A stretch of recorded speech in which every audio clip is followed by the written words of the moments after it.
Primero que nada, quisiéramos preguntarle cuál es la situación actualmente de las distintas agrupaciones, agremiaciones de docentes con respecto a la Ley de Educación Intercultural. ¿Cuáles son las decisiones que han tomado en las últimas horas?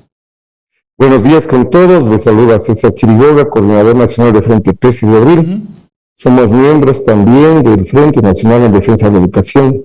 Un saludo especial para todos los compañeros del Frente, para los maestros comunitarios, para los compañeros del DES y los compañeros bibliotecarios. Realmente el magisterio está con su voz de protesta levantada, porque consideramos que realmente es dificultoso que la Corte Constitucional haya aceptado 2 mociones por inconstitucionalidad. Por lo tanto, todos nos hemos organizado, como vuelvo a repetir, en el Frente Nacional de Defensa de la Educación, para defender a la ley. Ahora, profesor, le consulto. Viene la Corte Constitucional, da paso a estas diligencias, pero también ustedes no creen que dentro de este documento que fue aprobado en la Asamblea, hay cosas que realmente no se pueden cumplir. Porque, por ejemplo, si mal no recuerdo, uno de los puntos que se analiza en la Corte Constitucional es que no hay garantizado el presupuesto para esto del tema de la elevación de los sueldos de los docentes. Entonces, ¿no creen que ustedes también fueron engañados de una u otra manera, tanto por el legislativo y el ejecutivo pasado al ofrecerles algo de lo cual no tenían presupuesto para cumplirles? Nosotros, ciertas organizaciones, construimos la LOEI en la Comisión de Educación. Participaron actores de la comunidad educativa, representantes de gremios, representantes de psicólogos, tesis, bibliotecarios. Se llamó algunas veces a través del presidente de la comisión, el ingeniero Jimmy Candel, que esté con nosotros el ministro de Finanzas, como 15 veces. Estuvieron en algunas reuniones delegados del Ministerio de Finanzas y jamás dijeron nada. El momento en que la Asamblea aprueba con 123 votos a favor, va donde el presidente Lenín Moreno en ese entonces, y él en unos días le pone su firma para que vaya al registro oficial. Realmente, si fue una situación política, por el momento, para que gane tal o cual candidato que también decía en su lema de campaña que iba a ayudar a la aplicación de la ley, nosotros construimos de una manera técnica. Y estamos en relación a que se aplique la Constitución en uno de los artículos que dice que el 6% debe ser para educación del Producto Interno Bruto. Eso no se ha cumplido. Incluso por la pandemia se bajó el presupuesto. Los mismos docentes y la comunidad educativa aceptó el descuento de casi $100 en el salario para ayudar a la crisis del país.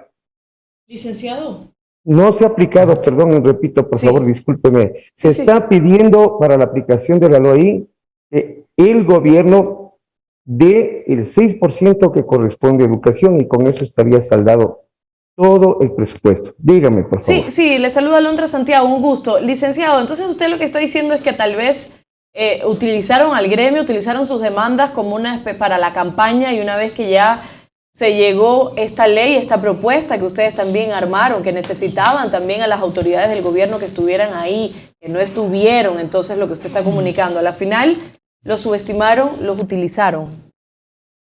No hay tal utilización. Lo que hay, bueno, en cierta manera sí, el uso político que se dio para apoyar a cierto candidato. Esa es la verdad. Pero también nosotros defendemos la ley porque hay puntos a favor de todos los docentes, de toda la comunidad educativa. Queremos nosotros, por ejemplo, a los maestros comunitarios, que no les han afiliado al seguro 13 años. Entonces la ley que lo hagan. Que los DESes también tienen sus artículos a favor, los compañeros bibliotecarios y todos los docentes, la comunidad educativa. ¿Cómo se puede poner en este momento una acción cautelar y poner en suspenso la LOI cuando se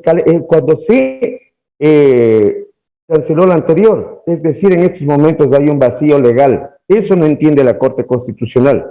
Dentro de los artículos de la Constitución, habla de que los ecuatorianos tenemos derecho a la seguridad jurídica y en ese momento está violentado ese derecho. Claro. En este momento, vuelvo a repetir, en este momento en que suspendió la Corte Constitucional la aplicación de la LOI, quedó un vacío legal, estamos sin ley. Todo lo que es ilegal, en otras palabras. Estarían desprotegidos. ¿Y cómo se puede suspender artículos a favor de los niños, de los jóvenes? Para que se eviten ciertas dificultades como se ha dado en años anteriores, dificultades de violencia sexual, etcétera. Claro. ¿Cómo se puede frenar que se aplique la ley en favor de los docentes, donde se han reintegrado los compañeros desvinculados, que fueron desvinculados en pandemia por la baja del presupuesto?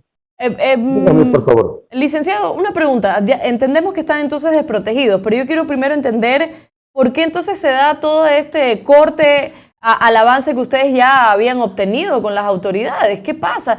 ¿Quién se beneficia o qué sucede? ¿Solo problema económico, como lo decía el exministro Pozo, o qué? ¿O por qué? ¿Por qué ahora están tan retenidos y tan desprotegidos? Es lo que no entiendo. Es un problema sociopolítico. El asunto es que dicen que hay un déficit, correcto, hay un déficit en el presupuesto nacional, pero aquí no se trata de aumentar el gasto, se trata de redireccionar el gasto. Es decir, en este momento les señalo a todas las personas, a todos los ecuatorianos, el petróleo está a 65 y 70 dólares, subió el precio del petróleo y va a la alza. Lo que quiere decir que sí hay dinero. En este momento el gobierno ecuatoriano no financia ya ni la gasolina ni el diésel. ¿Y ese dinero dónde está? ¿Por qué ese dinero no se enfoca en salud y educación, que es lo prioritario? Licenciado. Entonces, desde ese punto de vista vemos que sí hay un manejo político. ¿Por qué, por ejemplo, el ministro Pozo, cuando se reunió con Lenín Moreno, no le dijo, esto no se ha hecho? Para nosotros contestar en ese mismo tiempo. ¿Por qué firmó Lenín Moreno? Simplemente. Licenciado, ¿cuántos docentes han sido despedidos? Son miles de docentes. En la pandemia, el proyecto ETA, el proyecto ABC, el proyecto SAFTI, que pagaba a los docentes que trabajaban con niñitos preescolar de los primeros años, fueron cerrados.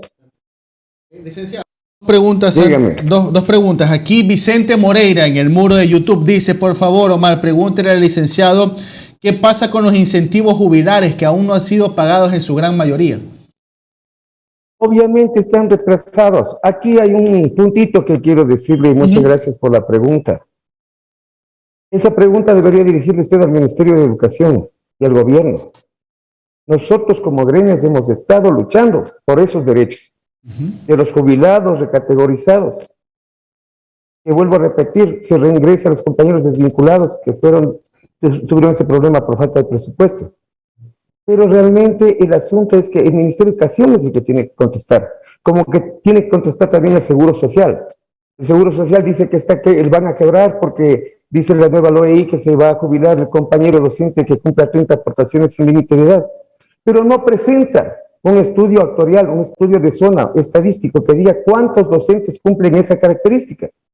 Y tampoco el Seguro Social no cobra las glosas que ya están a favor de los maestros comunitarios que debe descontar al Ministerio de Educación. Nosotros sabemos que el Seguro Social está mal por los desfalcos, por los robos, por los malos manejos. No consideramos que sea por el problema de los docentes, de la comunidad educativa. Esta ley humanitaria, 100,000 personas salieron por la ley humanitaria y ahora están hablando del seguro.